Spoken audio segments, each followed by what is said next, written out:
another episode of the Hockey Hub podcast. So glad you could join us. Adam Pellerin, and happy to be joined by Dale Arnold for episode number 30. What's up, Dale? Pellerin! How you doing, kid? I'm doing really well. Thanks for asking. And we have a episode full of Bruins discussion. Their recent win over the Sharks, which was a big one to extend their point streak to 4 games, and also look ahead to the matchup against the Devils and a pretty tough schedule ahead for the Bruins as well. We'll also preview the women's Beanpot from TD Garden for the second straight year, the third place game, and the championship match with BU and Northeastern. Northeastern looking for their third straight Beanpot title. George Balekji and Natalie Noury will help us out with that, and we will pay tribute to one of the great ones in the game of hockey, Tom McVie. Before we get to all that, Dale, let's first, like I do with each episode, all right? I look at the episode number, and I pick out a jersey number in Bruins history. Number 30. You could go a couple of different directions here, but I'm going to narrow it down to Jerry Cheevers and Tim Thomas. And I know you're going to go with Jerry Cheevers. I was going to go with Bill Ranford or something. No, you weren't. No, I wasn't. I truly wasn't. I probably would go with Jerry Cheevers based more on longevity than anything else. Obviously, Tim Thomas had the magical run leading to the 2011 Stanley Cup Championship, especially the final 2 rounds of the playoffs that year. He was unbelievable. He's got a Vezina trophy. I have nothing bad to say about Tim Thomas at all. But when you look at the overall career numbers for Jerry Cheevers, a guy who I still contend should have the first goaltender number retired up in the rafters at the TD Garden, and it hasn't ever happened yet. You've got to think that Tuukka would be in the running for that sort of thing. You've got to think that Cheese would be as well. But if I had to pick between the two very worthy candidates, I'd go with Jerry Cheevers. I can't believe you didn't mention Keith Kincaid in his one game in Bruins history a couple of years ago. It was a win. I forgot that one. All right, so that's how we kick things off. And we will talk about a couple of current jersey numbers as well that had big games for the Bruins against the Sharks. But Dale, I know you hosted pre and post game, the matinee on Martin Luther King Day. And this was the game the Bruins needed to have, and it didn't look great. In the first period, Bruins didn't get off to a great start. They take a 1-0 lead. They give up the lead. And it looked even worse after 2 periods when they were trailing 3-2. And at the time, Dale, watching this from the comfy confines of my couch, I was thinking that Zetterlund goal was going to be the dagger because of the fact that the Bruins had a 2-minute power play. They were in the offensive zone for over 2 minutes, even beyond the power play chance. They weren't able to capitalize in a 2-2 game, and then the Sharks go the other way and take the lead, and that's how it stood going into the third period. But you know what? 4 third period goals, including a couple empty netters, that was much needed. Yeah, my word of the day, especially when we were doing the second intermission with Billy and Barry, was frustration. And that power play that you talked about, the Bruins power play, was the epitome of frustration. They did everything but score. It was one of their better-looking power plays. They controlled the puck, as you pointed out, for more than 2 minutes. They did everything they could possibly do except score, and then the San Jose Sharks go to the other end of the ice and put it in the net. I mean, that's the sort of thing that can really completely deflate a hockey team. I'll give the Bruins credit. It did not deflate them. They managed to pick their chins up in the third period. I don't know what was said. I think Vinny Lettieri said that there was some Brad Marchand talk about, taking care of details and taking care of things that you have to do. And they certainly did in the third period. There was also a key save in the third period by Joonas Korpisalo that if you think in a game in which there are 9 goals scored, it's hard to say that one save was maybe the difference in the entire game. But I honestly think the save he made on the San Jose power play might have been the difference between winning and losing in that game. Yeah, no question about that. Graf had an opportunity. That was the one I think you're referring to. Wallman had an opportunity before that. Some huge saves and some great goaltending by the Bruins over the last 4 games in particular during this 4-game point streak. Of course, Jeremy Swayman facing 40-plus shots in 3 straight games. He allowed the 5 goals against the Ottawa Senators, but the Senators were all over him, and the Bruins only managing a point despite having a 2-goal lead in the third period. Instead, this time around against the Sharks, the Bruins are down a goal going into the third period. They end up coming back with a big win, now 3-0-1 in their last 4 games. Here's Andy Brickley's conversation with interim head coach Joe Sacco after the win. Joe, let's dwell on the positive. That's 7 of a possible 8 points in the last 4 games. Regardless of what it's looked like, this was an important victory this afternoon. It really was, I think, for many different reasons. Obviously, last game, giving up the lead there late in the third. And then tonight being down going into the third, we showed some resiliency. I thought it was really good on Korpi in the third period there. We gave up a couple of chances in the slot. He made, if I can remember correctly, one really big glove save, but he made a couple of big saves to keep us there. And then the guys, like I said before, the guys showed some good resiliency in the third. There was a determination, I think, in the group that we weren't going to lose that game there today. Yeah, it sure looked like in the final 20. That being said, I'm curious because you're getting a lot from Pastrnak and that line in terms of offensive chances. But guys you rely on to also chip in with significant offense, even though they're empty netter goals, when I'm talking about Marchand and I'm talking about Lindholm, and then the performance of Charlie Coyle in the third period, another key guy when you talk about your offense, how big is that? Well, I think it's a confidence booster, obviously. When you're guys that you expect, maybe secondary production from, they want to be able to produce offensively for the club too, and they feel that. So hopefully that takes some of the burden off of them. But and I thought Poitras did a really nice job there with that line tonight too, as well. He got better as the game went on, came up big in the third period too. So it was good on him. Time of year where you need your whole roster. Congratulations on the victory. Thanks, Joe. Thanks, Brick. All right, so that's Joe Sacco after the Bruins win. And, one thing that I do want to talk about because of the fact that it was so glaring in the loss to the Senators was a 6-on-5 play, and the Bruins allowing the 2 goals to allow the Senators to tie the game. It's something that they worked on in practice on Sunday, and they don't often work on that, Dale. You've been to countless practices, right? The 6-on-5 is not something that they work on day in and day out. It's something that they made a point to work on. In practice on Sunday, they end up getting the 2 empty net goals as a result. So the practice paid off. We had a big discussion before the pregame show on Monday, and it was Barry and Billy and I, which we tend to do. We sit around and talk hockey even when the cameras aren't on. And Barry in particular gets incensed with the idea the analytics say that the thing you're supposed to do in those situations is ice the puck. And Barry disagrees vehemently with the analytics. If you think about, the last couple of minutes of that game in Ottawa when the Bruins kept icing the puck and then they couldn't get players off the ice, and Brad Marchand and those guys were on the ice for almost 2 full minutes. They had nothing left in the tank, and as a result, the Ottawa Senators were able to score those 6-on-5 goals that ended up tying the game. And you look at the way the Bruins played it on Monday afternoon, and it wasn't the same thing. They weren't just firing it down the ice. They weren't just icing the puck. They were looking to make a play, and I much preferred that they play it that way, and they were able to keep fresh players on the ice. They were able to make some plays, able to score a couple of goals, and I thought it made all the difference. I would agree, and so the Bruins end up notching 2 empty net goals. It's something that they did in the win over the Lightning as well. So 4 empty net goals in the last couple of home games for the Boston Bruins. Meanwhile, Charlie Coyle. And we've talked about a number of players on the roster over the course of the season that haven't sort of lived up to the expectations that were put on them based on the seasons they had last year, right? And you've seen over the last, really since Joe Sacco took over for Jim Montgomery, Morgan Geekie has stepped up. You're looking for some other players too as well, and Charlie Coyle certainly fits in that category. And of course, there was the line changes in this game, but even a few games back, we saw Coyle move from center to the wing to try and alleviate some of his responsibilities as a center and maybe free up his game offensively a little bit, Dale. And what we saw in the third period, 2 goals, second multi-goal game of the year for Charlie Coyle. That had to feel good for him. You're around the players all the time, Adam, and people who aren't probably don't know this, but there may not be a nicer guy on the team than Charlie Coyle. It's hard not to root for Charlie Coyle. Brandon Carlo would give him a run for his money. Those same two sort guys of thing, are neck and neck, right? Guys you cannot root against, no matter how hard you try. And I've used frustration as the word here, and I think there are times when Charlie is frustrating. when you watch him play. He just misses the play. He just misses the pass.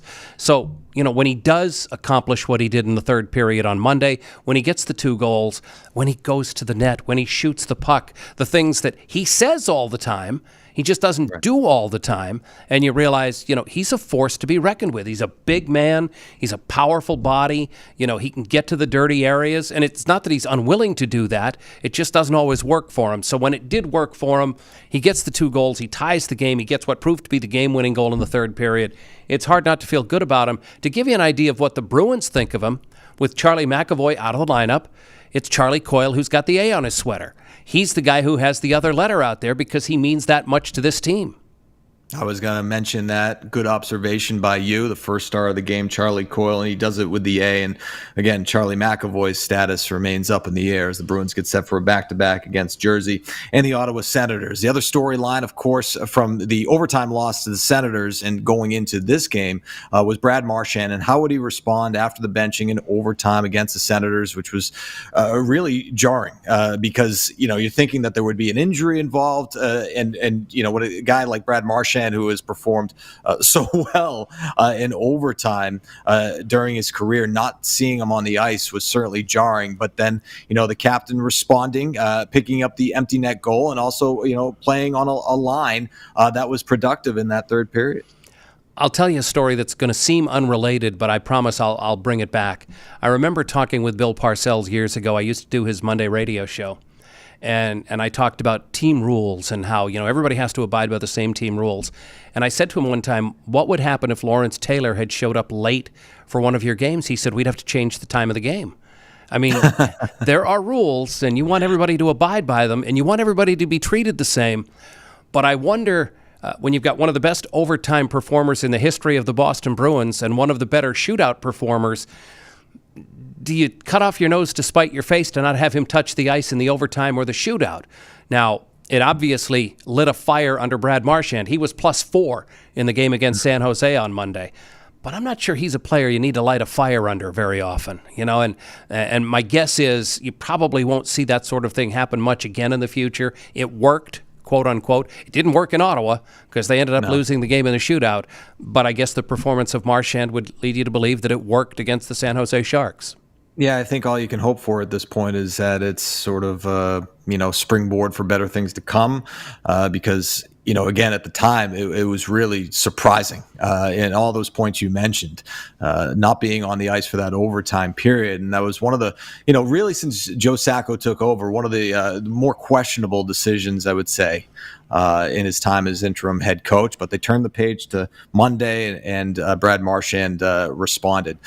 And the other storyline going into the game, of course, was the lines. It was some big changes. Trent Frederick, first of all, under the weather, so he's not in the lineup.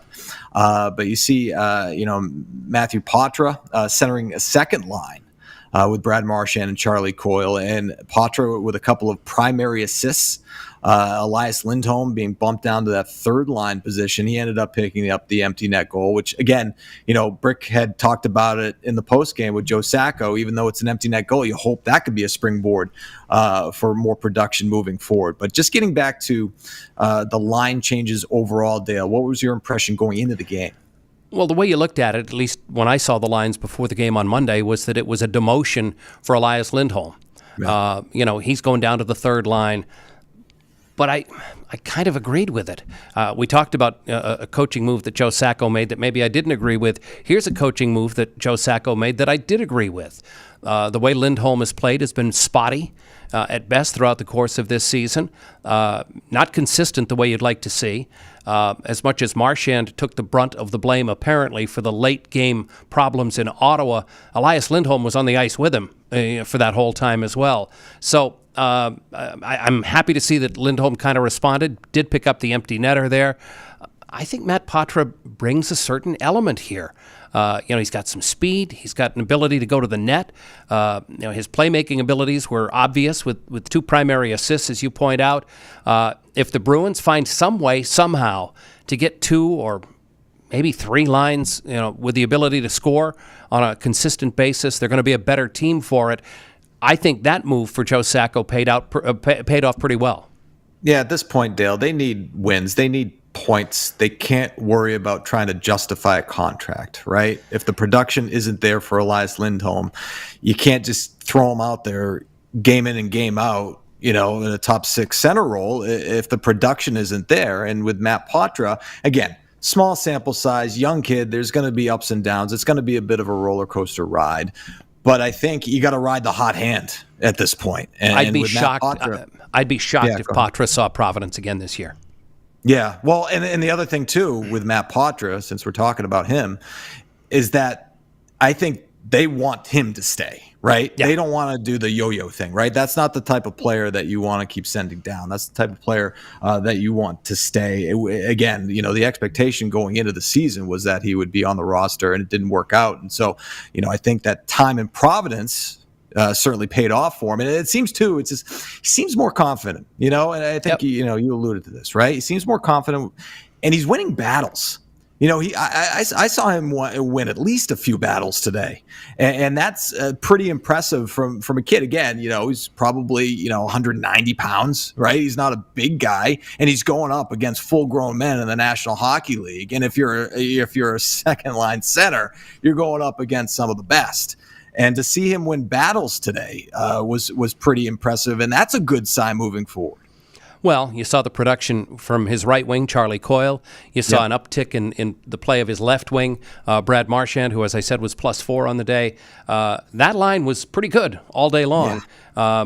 I mean, I'm not a head coach in the National Hockey League, nor do I pretend to be one on podcasts, but I wouldn't be messing with that line coming up Wednesday in New Jersey. Yeah, so speaking of Wednesday in New Jersey, in terms of the goaltending, because, Jeremy Swayman is obviously going to see the bulk of the time down the stretch. Joonas Korpisalo has had a very good year for the Bruins. The expectations weren't very high. The bar wasn't set too high, right, based on, his numbers last year with the Ottawa Senators, but you can't compare the situation in Ottawa with the what he had in front of him, the workload, 55 games. Here he is the backup to Jeremy Swayman. I think maybe in a perfect world you'd like to see him a little bit more, so you get some more game action. But the Bruins can't afford that right now, especially with the way Jeremy Swayman had been playing. But you need to get him in somehow, and they got him in against the Sharks. And this is a guy who hadn't seen any game action since January 5th, and picks up his first win since December 21st. I mean, that's pretty impressive. Yeah, and you've got the 2 games back-to-back on Wednesday and Thursday. Wednesday in New Jersey, right. Thursday at home against Ottawa. I would expect he's going to get one of those 2 games. Now, it's a question of, do you let him play back-to-back games, play him in New Jersey on Wednesday, or do you have him play the second half of the back-to-back and let him play against his former teammates, the Ottawa Senators? I would expect he'd get one of those 2 games, and that obviously Jeremy would get the other one. Yeah, I would expect him to play the latter because he didn't play in Ottawa. You got the opportunity to play the Senators at home. Again, Jeremy Swayman got the start back in November against the Senators. It was the Swayman-Ullmark matchup, of course, that everybody wanted to see. Doesn't get the start in Ottawa, and Korpisalo with an opportunity to start against him on Thursday at TD Garden. All right, you're watching the Hockey Hub or listening, and if you like what you hear or see, then make sure to like and subscribe to the show. Hockey Hub can be found on YouTube, Spotify, Apple Podcast, Amazon Music, and wherever else podcasts are found. Adam Pellerin, Dale Arnold here with you on the Hockey Hub podcast, talking about the Bruins win over the Sharks, looking at the schedule ahead. We haven't mentioned a guy who's been pretty good for the Bruins in the month of January and showing no signs of slowing down. And that would be David Pastrnak, who scored once again against the Sharks on the power play, his 22nd goal of the year. And if you take a look at the numbers over the last 4 games for David Pastrnak, they have been outstanding. As here is the graphic representation of David Pasternak's 4-game point streak. If you're watching us on YouTube or Twitch, 5 goals, 6 assists, a +3, 20 shots on net over that 4-game span, with a couple of power play goals as well. The Bruins have scored 4 power play goals over the last 4 games. The most power play goals they've scored in a 4-game stretch this season, and Pasta has scored two of them. Here's what number 88 had to say after his performance against the Sharks. I feel better. Feeling like my game is more than what it used to be, and feeling confident, making plays, and got that calmness on my stick, and just trusting myself and to make plays. That's what I always done. So just trusting myself. When we talk to goalies about getting in streaks, they talk about seeing the puck better. When you're a shooter, do you kind of see the net better? Do you see? No, I mean, like for me, it's like being confident on the puck, making plays.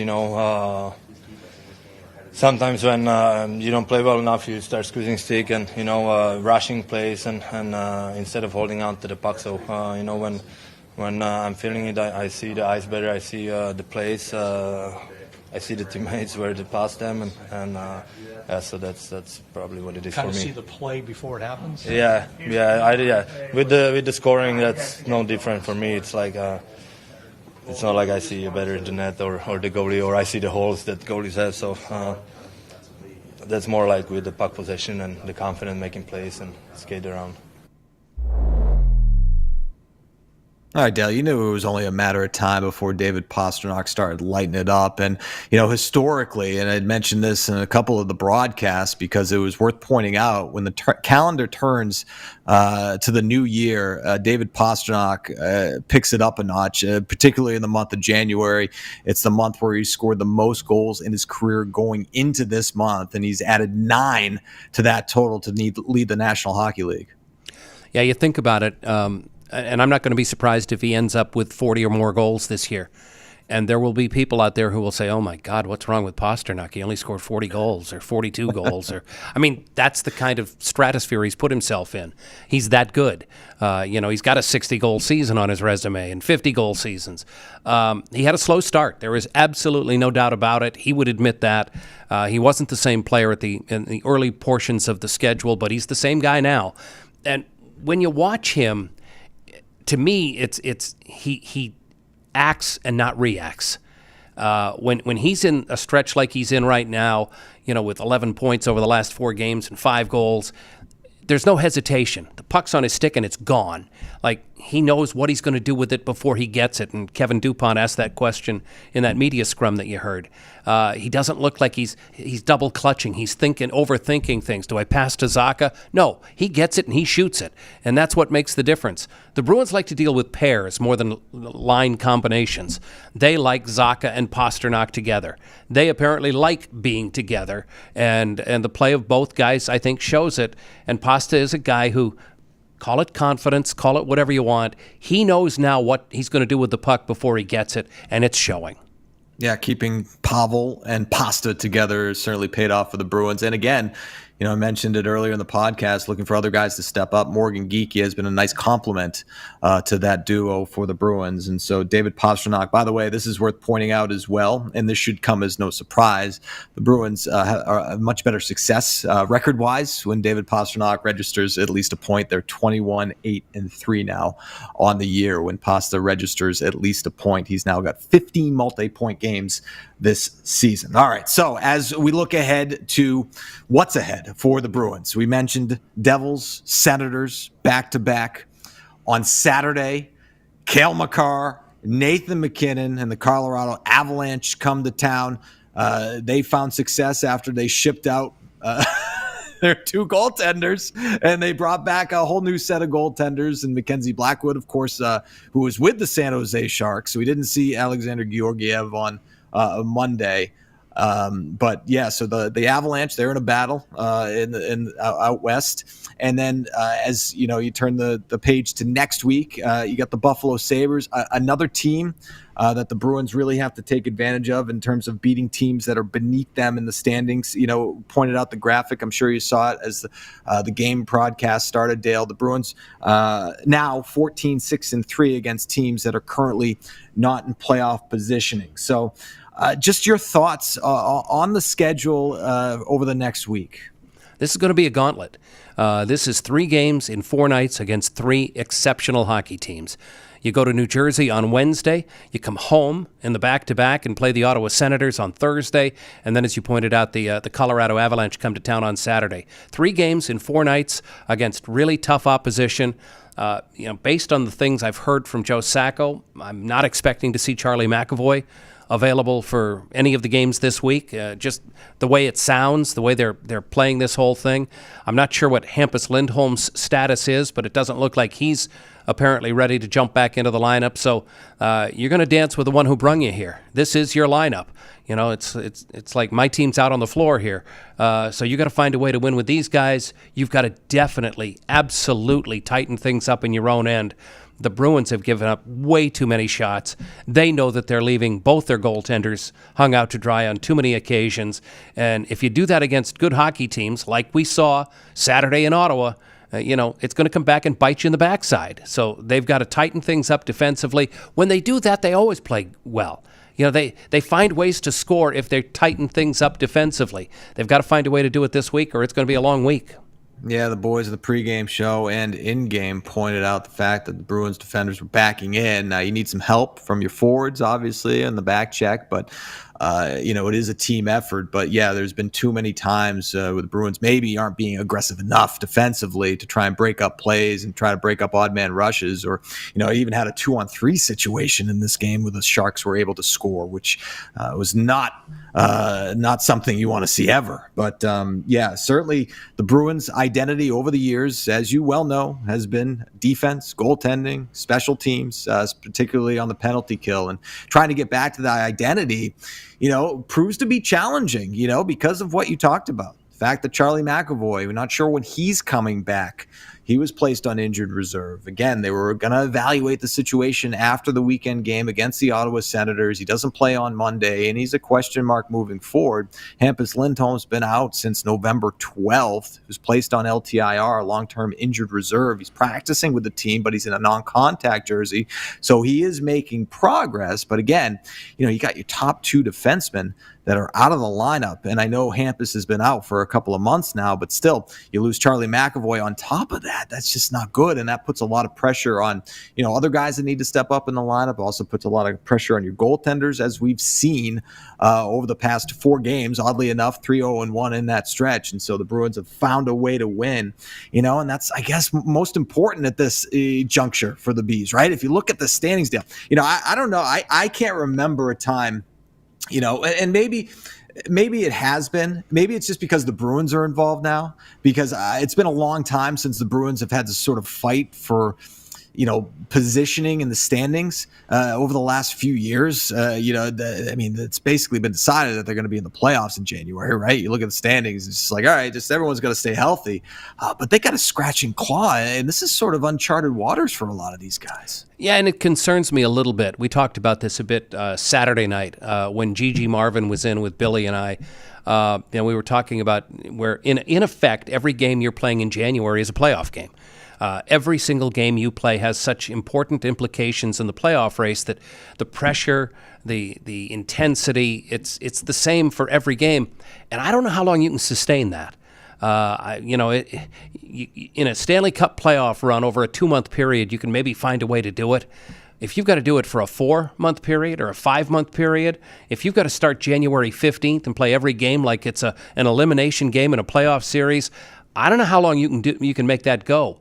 But you're in a position now, you've played yourself into a position where a 3-game losing streak on a week, and suddenly you find yourself out of the playoffs. I mean, that's the kind of pressure that the Bruins have put on themselves. But as Brick said to Joe Sacco, they've taken 7 out of the last 8 points.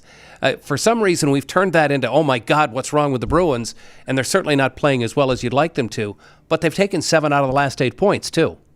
Yeah, they've scored 21 goals over the last 4 games. And what do we talk about for the longest time? The Bruins have to find a way to generate some offense. So they've been able to generate the offense. It's just the defensive structure and some of the sloppiness that has impacted the game a little bit. But, you got 9 games until that 2-week break. And March 7th is the trade deadline. You heard Cam Neely talk about the 2 paths. The Bruins play, over these next 9 games, and after the break is really going to dictate, what the team does moving forward, and it's going to be interesting to see how that plays out. It's also going to be interesting to see if you get some of your, blue liners back in that time as well. So it's certainly something to keep an eye on. Want the latest on the Patriots and the NFL? Drake May needs help, that's for sure. And we discuss how he can get it quick on Nesson's football podcast, Foxborough Rush, available on YouTube, Spotify, Apple, Amazon, and wherever else podcasts are found. Adam Pellerin and Dale Arnold here with you on the Hockey Hub podcast. So we talked a lot about the Bruins, and now it's time to turn the page to what will be an exciting night at TD Garden as the women's Beanpot third place game and championship game take place at TD Garden for the second straight year. And joining us with a preview, George Balekji and Natalie Noury. All right, Natalie. So this is exciting to talk about. Women's Beanpot Championship. Full swing. Tonight, you'll be hosting pre and post and all the intermission shows on that, which is going to be exciting. Yeah.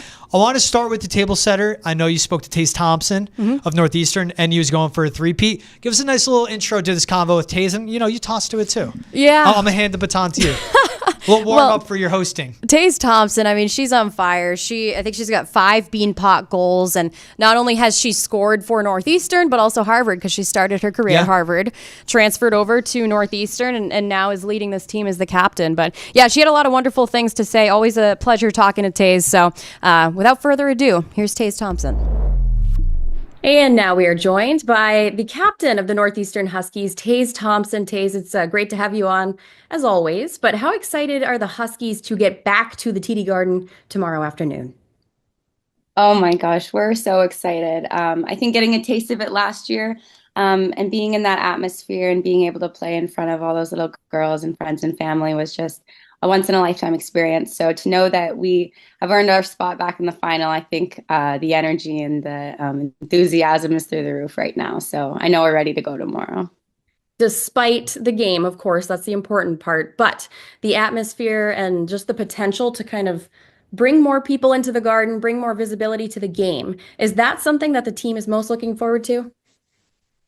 Absolutely. I think last year we really got our first taste of what girls hockey could be like and kind of the enthusiasm around cheering on women's sports and us at the collegiate level.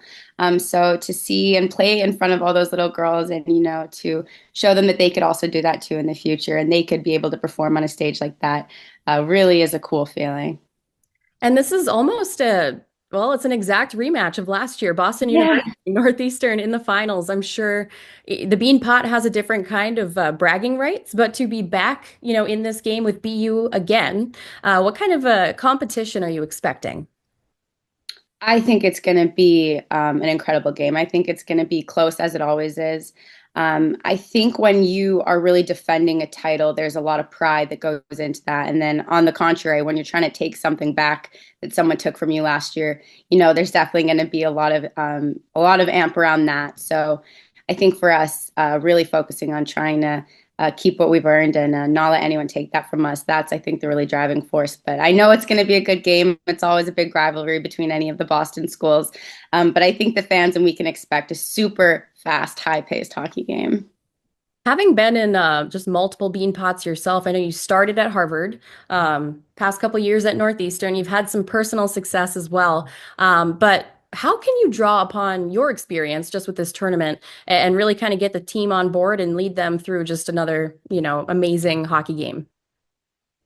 Yeah, I think a message, we've said a couple times is playing within the glass and also just focusing on what we do best as a team. Like our game doesn't change no matter where it's played, who it's played in front of.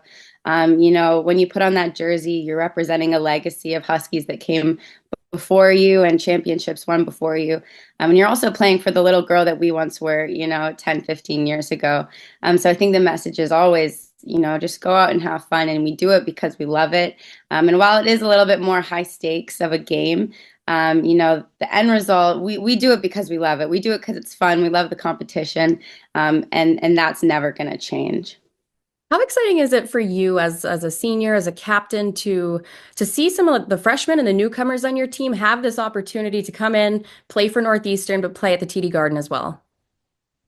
I'm so excited for them. We have such a good group of girls, and our freshmen are just incredible. And I think they're all wise beyond their years, and they've all came in and just been such an impact, all of them. And our goaltender, Lisa, for example, to see her have an opportunity to be in net. And as a freshman, she's just earned every inch of that net that, she's claimed since she got in at the start of the year. And I think it's really cool, like for someone like Lisa and Tuva coming over from overseas to be able to play in a tournament like this, and all the freshmen. It's so exciting, and to be a part of that your first year in college and to get a taste of that. I know they're pumped and they deserve it. Like, they've just all been incredible. So to see them be really excited about it is really cool. Last question. How much planning has gone into the arrival outfits? We have to know.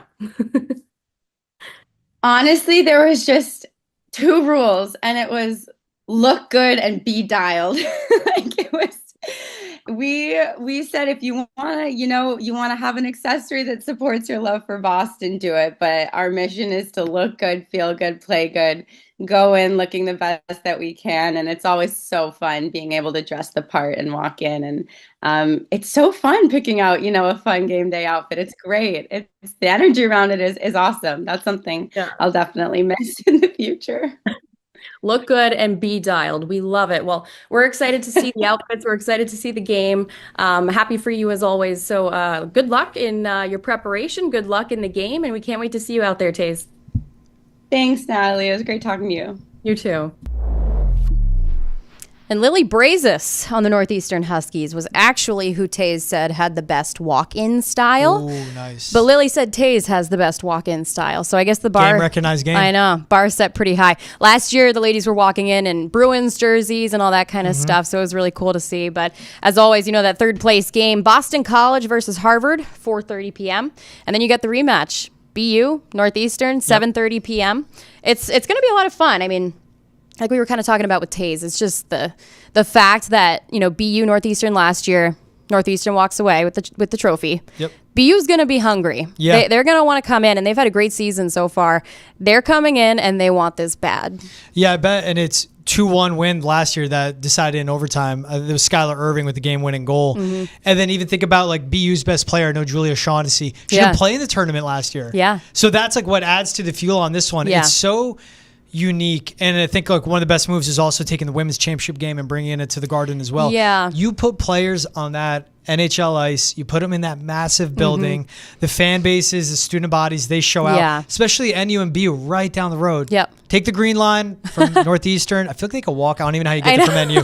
BU just take the green line right to North Station and you're there.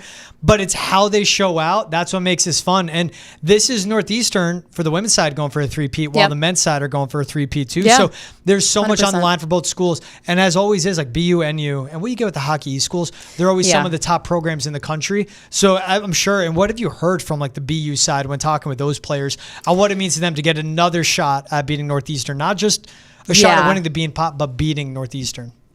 Yeah, you know what, BU, they've had... it's been a funny year for them as well, because they've had a lot of, behind the scenes movement with their facilities. The Walter Brown has been shut down, undergoing renovations. So Tara Watchorn actually told us a couple days ago, she said the culture that this team has been able to build without even having really like a home base, without having a place to, the lounge, the rink they always go to. She said they haven't had that. And the culture is incredible. She's in year 2 of coaching this program. Megan Myers, her assistant, is one of her best friends from coaching prior to BU, playing together and coaching now together at BU. So I just think the culture really stems down from the coaching staff, and the team has done a really nice job running with it. But you mentioned Julia Shaughnessy. Yeah. She's a firecracker. Yeah. I mean, when you look at the semifinal game, she had an assist on the game-tying goal with 55 seconds left, and the assist on the game-winning goal 3-on-3 in OT. So she's a difference maker for that team, George. I think you're definitely going to have to mark her when you're watching this game. Who has it always comes down to goalies too. Yeah. Between BU and NU, who do you feel like has a goalie advantage? Or how do they stack up against one another? BU has the advantage, but that's nothing, against Northeastern. What's interesting is it's a freshman goaltender, as Taze mentioned, Lisa Jensen. This is her first time playing on NHL ice, playing in a Beanpot, playing for Northeastern, first year. So it's been a huge thing for her to really kind of step up to, and she's done a really nice job. This team is known for having very strong goaltending. Dave Flint, being a former goaltender himself, he just turns out, successful goaltenders. Gwyneth Phillips last year, she was outstanding. But Callie Shanahan on the BU side, she returned to the Beanpot last year after missing the first half to injury, and it seemed like she came into the Beanpot and she just fed off of it. She came in and she looked like she hadn't missed any time. So I think Callie Shanahan is going to feel like she has a lot to prove this year, but Lisa Janssen, I'm excited to see her step up to the task. That'll be exciting to see. And when you look at, for someone that's covered this tournament for so many years, you've covered it when it would be, they would switch it between BU, Northeastern, the host sites between the schools. What have you seen that makes it elevate? Now it's at TD Garden. Now they're taking the women's championship game to be played there. What does that do for the overall atmosphere of the game? It's just exciting. There's so much growth. I think, some of the Boston Fleet players are actually going to be in attendance for this because they are home on Wednesday. So I think this is something that they want to come to. It's something that youth hockey teams are coming to. Youth hockey teams are canceling practices and games to be at the TD Garden. So it's just something that elevates the visibility, makes these girls a lot more accessible. I remember last year, prior to the championship game, Northeastern had come out to watch the end of the BC Harvard game, and little girls were actually going down to them and asking for their autographs, and they were doing it. So it's just a really nice atmosphere, a nice environment for women's hockey to take advantage of. We've talked about Julie Shaughnessy, Skylar Irving, Taze Thompson. What's one player you think? Let's go BU outside of Shaughnessy. Yeah. Who's a player you're watching, and then same thing for Northeastern. Yeah. If it is one of the ones we named, but who do you think? Who are the studs on each side? Oh God, so many studs. I think it's fun to watch the freshmen. I think Lola Reed she started pretty strong. I think BU's kind of been waiting for her to kind of catch up a little again and just kind of find her rhythm. I think Lindsay Bachna was very exciting for the team. She spent 4 years at Providence, and this is her first time getting to experience a Beanpot. She had a massive goal, and she's a power forward, so she's a ton of fun to watch for that team. Northeastern, Eloise Caron and Morgan Jackson, 2 freshmen on that top line, and they have really found a lot of great chemistry, and they find a way to score goals, whether it's off a skate, a stick, a butt, whatever. It's they just find the way to put the puck in the back of the net. I also really like Lily Shannon. She's got a lot of size, a really good net front presence, playing wing for the first time past couple of games, and she looks pretty good. But I don't know, Tamara Giaquinto, she's always fun to watch on BU too. But yeah, so I guess those are some names that I would be looking out for. But of course, both teams, it's unexpected, the talent that has emerged for both of them. So runs deep. Yeah, a lot of depth you're seeing. So that's why it's going to be a high scoring, maybe not a high scoring game at all. High competition, that's for sure. I mean, last year was a 2-1 overtime that decided for the Beanpot title. You asked Taze about it. I got to ask, since you are hosting the pre and post, you have the fit picked out yet? You bringing some heat? George, I do. I bought a suit. Full suit? A full suit, black on black. And it's funny because I was at Aritzia, and everybody was like, what's the occasion? And I was like, it's the 46th annual Duncan Women's Beanpot, guys. So they were like, oh my God, so cool. And they actually were telling me some of their Beanpot memories. They didn't go to any of the Beanpot schools, but they had friends who would go to Northeastern BU, and they would come to the games. So it was kind of funny. I'm shopping for a Beanpot suit, and talking Beanpot with peeps. People were like, oh my God, the Beanpot. This is, I can't believe it's that time of year. And it was kind of cool just to black suit. What's the shirt? Well, it's like a stylish blazer where you don't have to wear a shirt, I guess. So it's takes care of itself. But I think the beauty of black on black is you got to find a statement piece. Yep. So I'm thinking the shoes. Haven't gotten the shoes yet, but I'll break them out soon. I like that. That's what that's what it is. I mean, it's the big games. You got to have the good fits. It's like the players. Yeah. What you say? Put so much look thought good, into be it. dialed in. Yeah. Same thing on your part. Be You're dialed. Like, I'm gonna look good. I'm gonna be dialed in. Exactly. Dialed, right? Dialed. Be dialed. Yep. Be dialed dialed. in.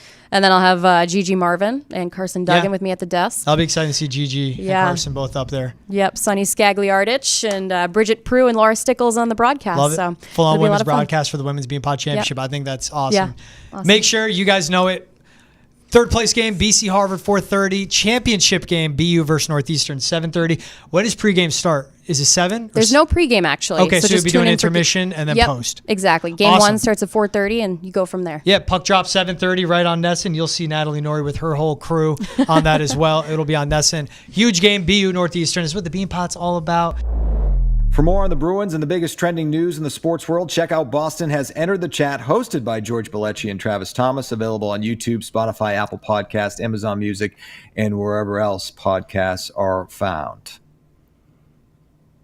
Adam and Dale back with you in a sad day in the hockey world as the Bruins and the hockey world in general mourn the loss of Tom McVie, who passed away at the age of 89. I know, Dale, how close you were with the great Tom McVie, Andy Brickley as well, and my condolences to you. And I know with the Maine Mariners, you were a broadcaster, got to know him really well. And we're going to leave you with this great tribute to Tom McVie on the Bruins postgame show hosted by you, Dale, and Andy Brickley coming down to talk about his coach and mentor. The hockey world in general, the Boston Bruins, and quite frankly, the two of us individually lost a legend today. Former Bruins assistant coach Tom McVie passed away at the age of 89. Brick and I both worked with Tommy when we were with the Maine Mariners. It feels like a long time ago, and he had such an impact on both of our lives. He really has, and a lot of people's lives, really. I mean, the amount of coaching that he did, the mentorships that he provided for a lot of players, and I know, Dale, that we made the effort to keep in touch with him all these years, even though we were, on the opposite sides of North America, and not privy to his health issues, but just talking to him, you knew that that once vibrant and booming voice and pure positivity and sense of humor was not coming through as often in recent conversations. So I guess this isn't surprising, but it still crushes you to know that he's no longer with us. Rick, take us back to 82, 83. Yeah. Going to Maine. You guys, and do you remember your first time meeting Tom? Of course. And tell us, and that, and see, you're laughing about it. And you had a big year that year. Your team was good, but got really good and lost in the final. But talk about meeting him. Yeah, so first of all, he taught me how to be a National Hockey League player. Let's put that right out front first. If I don't have him my first year coming out of UNH where I played, if I was lucky, 30 games a year, played mostly weekends. I wasn't in shape. I was just an athlete. I played hockey and baseball, and I had to learn how to be a professional player. He's the guy that taught me. He's the one that helped get me to the NHL. That being said, first time I met him was first day of camp, and we were doing weigh-ins, and he was weighing me in, and he was shocked. Shocked. He kept looking at me up and down. You want to be a hockey player? I tipped him at about 225, and I think I played that year at 195. So I had some work to do. Well, what I loved about him is that he embodied to me what the hockey community was all about. He was just that friendship, and I hadn't seen him in a while, and he'd say, "Hey, kid, come over here," and he knows that we're all close and buddies. "Hey, did I tell you about the time Arnold and I were on the bus? And what do you talk about? How about Brick and I when we were doing?" And he would just love telling the stories. Well, he used to tell me, "You got to learn moderation, Brick. You got to learn moderation." How's that work so far? But we had, what do we have? 10 rookies that year. Yeah, 10 rookies, and we had to learn how to be, American League players, let alone NHL players, and we had really good rookies who had good careers, whether it was the AHL or NHL. And we learned the game. We got better as the year went. We got an influx of talent late in the year when the European seasons would end. We would get some veteran guys, but it was the rookies really that made the jump under Tom, and he taught us what it was all about the game. He made us want to love the game. Even when it wasn't going good or you were in slumps or you were struggling, he always had that ability to make you stay focused, stay conditioned, and understand, the big picture, why you're here, why I'm here, why he's there. We're all there trying to help the Flyers win the Stanley Cup. And how great was he for you as a broadcaster? I mean, tell us about that. Brick knows the broadcaster seat is the one right across the aisle from the coach. He's got that seat right by the door. And I remember one night we were leaving a game in Moncton or something, headed for Halifax, and the team had not played well at all. And I leaned across and I said, "Tommy, you gonna have a team meeting tomorrow and talk to the guys?" He said, "No." I said, "Well, they didn't play very well." He said, "I know." I said, "Well, why aren't you going to talk to him?" He says, "What happens if I hold a big team meeting and we stink it out tomorrow night?" He says, "Where do I go then?" And He always knew. You and I quote Tom McVie about 6 times a week. Yeah, and it was the first week that I played for him. We had a home and home with Springfield. We swept them. I had a couple of good games, a bunch of points. I was one of the stars in both games. And we go on the road. We go into Moncton, and we get beat like 6-1. Maybe it was Frederictondale. I can't remember, but somewhere up there in that part of the world. And we came back to the hotel, and he wanted to see me and Gordy Williams in his hotel room immediately. And I was like, what did I do wrong? We went in, sat down. He told us both we could have played in our suits. So that's how bad we were. I had never heard that line. Yeah, but you remembered it. I'd like to say I never heard it again. But he made his point that, it was a no-hitter. We weren't involved.